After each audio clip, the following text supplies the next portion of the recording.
25, c'est le nombre de places qu'a perdu la Guinée dans le classement annuel de Reporters sans frontières. Du 78e rang en 2024, le pays est passé en 2025 à la 103e place mondiale sur 180 pays évalués. Loin des chiffres donnés par ce rapport publié le 2 mai, les autorités de transition ont rappelé leurs priorités. La journée mondiale de la liberté de la presse 2025 est célébrée à un moment où notre pays amorce deux tournants décisifs de son histoire. À savoir, 1. Le retour à l'ordre constitutionnel qui se concrétise à travers le référendum constitutionnel du 21 septembre 2025, les scrutins législatifs et présidentiels. 2.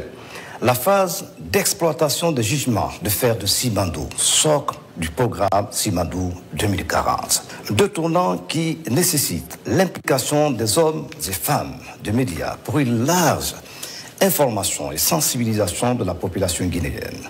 D'où la nécessité de promouvoir un usage éthique et responsable de l'intelligence artificielle dans le paysage médiatique guinéen.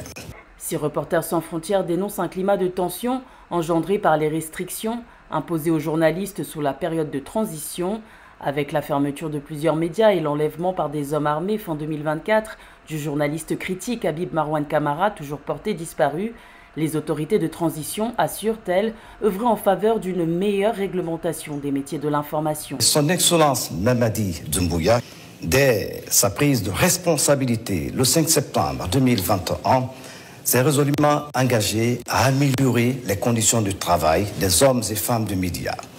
C'est dans cette perspective que le ministère de l'Information et de la Communication a organisé de nombreuses sessions de formation et de renforcement des capacités sur des thèmes comme médias et lutte contre les discours de haine et d'incitation à la violence en 2024. La Guinée est classée dans la zone orange par RSF. La censure de plusieurs médias critiques envers le pouvoir a entraîné la résiliation de nombreux contrats publicitaires, provoquant la perte de plus de 700 emplois dans le secteur en 2024.